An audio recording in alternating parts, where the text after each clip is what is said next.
সর্বজন সদ্য মুরব্বিয়ান ও দায়িত্বশীল বৃন্দ, বক্তব্যের শুরুতে সবাইকে জানাই অ্যাক্টিভ ডেভেলপমেন্ট অর্গানাইজেশনের পক্ষ থেকে ও আমার ব্যক্তিগত পক্ষ থেকে মোবারকবাদ। বক্তব্য দীর্ঘায়িত করার কোনো অবকাশ নেই, যেহেতু আজ আমাদেরকে দিক নির্দেশনামূলক বক্তব্য রাখবেন আমাদের সম্মানিত মুরব্বিয়ানবৃন্দ। সম্মানিত উপস্থিতি, 25/5/2020 ইংরেজিতে অত্র এলাকার কয়েকজন যুবক মিলেই একটি ফুল রোপণ করেন, যেটার নাম হলো অ্যাক্টিভ ডেভেলপমেন্ট অর্গানাইজেশন, যা আজ বিগত কয়েক বছরেই এই ফুলের পাপড়ি জমা হয়েছে। সম্মানিত উপস্থিতি, অ্যাক্টিভ ডেভেলপমেন্ট অর্গানাইজেশন দ্বারা আমরা অনেকগুলো কার্যক্রম করছি। সংক্ষেপে যা কিছু আপনাদের সম্মুখে পেশ করতে যাচ্ছি। আমরা আলহামদুলিল্লাহ শুরুতেই প্রথমেই আমরা সংগঠন করার পরে আমাদের এলাকার সবচেয়ে বড় ভূমিকা রেখেছি। আমাদের এলাকার সেই সময় করোনাকালীন সময় ছিল, আমরা কালীন সময়ে স্প্রে স্যানিটাইজার সহ অনেকগুলো দিক নির্দেশনা দিয়েছি, যাতে এলাকার মানুষরা সুন্দর সাথে বসবাস করতে পারে। আমরা এই সংগঠন দ্বারা এসএসসি এইচএসসি উত্তীর্ণদেরকে শিক্ষা খাতকে আরো একটু এগিয়ে নেওয়ার জন্য, উৎসাহ দেওয়ার জন্য অনেকবার আমরা এসএসসি এইচএসসি সম্বর্ধনা করেছি। আমরা এই সংগঠন দ্বারা আমাদের প্রাণপ্রিয় প্রতিষ্ঠান জামিয়া ইসলামিয়া হাফিজিয়া বৃহত্তর বাণীগ্রাম মাদ্রাসার কয়েকজন ছাত্রদেরকে হিফজ সমাপন করার জন্য, উৎসাহ দেওয়ার জন্য অনেকগুলো কিতাবাদি এবং অন্যান্য কিছু আসবাবপত্র আমরা উপহার দিয়েছি।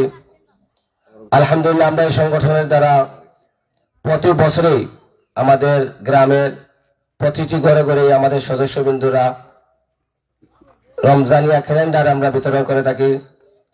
আলহামদুলিল্লাহ, আমরা এই সংগঠনের দ্বারা আমাদের গ্রামের কয়েকটি সোলার লাইট স্থাপন করেছি। আলহামদুলিল্লাহ, কয়েকটি অসম্পূর্ণ রয়েছে। ইনশাআল্লাহ অল্প কিছু দিনের মধ্যেই ইনশাআল্লাহ ওগুলাই সমাধান হয়ে যাবে। আমরা আমাদের সংগঠন দ্বারা এই এলাকার অনেক অসহায় মানুষ হসপিটালে বেডে থাকার পর ব্লাড গ্রুপ জানে নাই এবং ব্লাড ম্যানেজ করতে অনেক কষ্ট হয়। এজন্য আমরা ব্লাড গ্রুপ নির্ণয় করেছি এবং সবাইকে আমরা একটি কার্ডও দিয়েছি। সম্মানিত উপস্থিতি, এই সংগঠন দ্বারা যাদের অর্থায়নে এই সংগঠন হয়েছে এবং চলে, এই আমাদের সম্মানিত প্রবাসী রেমিটেন্স যোদ্ধাবাহী বোনেরা, ওনাদেরকে এই দেশে আসলে আমরা আমাদের সংগঠন দ্বারা ওনাদেরকে সম্মাননা স্মারক প্রদান করি। এছাড়া এই সংগঠন দ্বারা আমরা প্রথমেই প্রায় 46টি স্ট্রিট লাইট স্থাপন করেছি।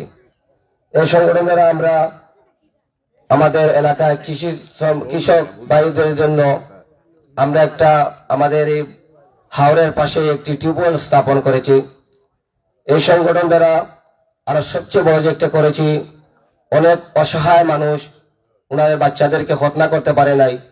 এই সংগঠন দ্বারা আমরা প্রায় 1/2 শিশুদেরকে আমাদের আলহাজ সাহাব আলী বিলাক আমাদের কার্যালয়ে খতনা দিয়েছি। এই সংগঠন দ্বারা আমরা প্রতিনিয়তই বন্যাকালীন সময়, করোনাকালীন সময়, সব সময় এই সংগঠন দ্বারা আমরা নগদ অর্থ দিয়ে থাকি। এছাড়াও খাদ্য সামগ্রী বিতরণ করে থাকি। এই সংগঠন দ্বারা আমরা প্রতি বছরই শীতার্ত মানুষদেরকে শীত বস্ত্র বিতরণ করে থাকি। এই সংগঠন দ্বারা সবচেয়ে বড় কাজ যেটা আমরা করেছি, এটার মধ্যে একটি আমাদের হাজিপুরের চাইতে আমাদের রাস্তা পানির সাথে একবারে বিলীন হয়ে গিয়েছিল। এই সংগঠনের দ্বারা আমরা এই রাস্তাগুলো মেরামত করেছি। এই মেরামত করতে একদিনেই আমরা শুধু আমাদের গ্রুপে রাত 12টার দিকে একটি মেসেজ দিয়ে রেখেছিলাম। আলহামদুলিল্লাহ, এই এলাকার প্রবাসীরা আমরা ঘুম থেকে উঠে দেখি আমাদের গ্রুপে প্রায় 1.5 লাখ টাকার মতো অর্থ জমা হয়ে গেছে। এভাবেই সামাজিক সংগঠনের প্রয়োজন। সামাজিক সংগঠন করলেই এলাকার মানুষের সাথে একটি সম্পর্ক জড়িত হয়, একটি বন্ধুত্ব স্থাপন হয়।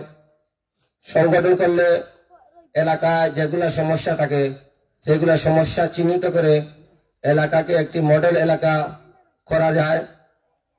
সংগঠন করলে আমি মনে করি নতুন নতুন দক্ষ মানুষ গঠিত হয় সংগঠনের মাধ্যমে। সংগঠন করলে সমাজসেবা এবং মানবিক সেবা করা যায়। সংগঠন করলে নিজের অধিকার দায়িত্ব কিভাবে আদায় করা হয়, নিজের অধিকার কিভাবে অন্যের কাছ থেকে আদায় করা যায়, এইগুলোই জানা যায়। সংগঠন করলে দরিদ্র অসহায় মানুষের সাথে যাওয়া যায় এবং এলাকার অনেক উন্নয়নমূলক কাজ করা যায়। আমি আশাবাদী আজকের আমাদের সম্মানিত স্টেজে আমাদের সম্মানিত অতিথিবৃন্দ, আমাদের এলাকার মুরব্বিয়ান এবং আমাদের রাজনীতিবিদ সমাজসেবক বৃন্দ, ওনারা অত্যন্ত গুরুত্বপূর্ণ দিক নির্দেশনামূলক বক্তব্য দিবেন, যাদের এই সংগঠন আরো উন্নত হয় এবং সবাইকে নিয়ে এই সংগঠন কার্যক্রম করতে পারি, এই আশা ব্যক্ত করে সবাইকে মুবারকবাদ জানিয়ে আমার কথা এখানে শেষ করলাম।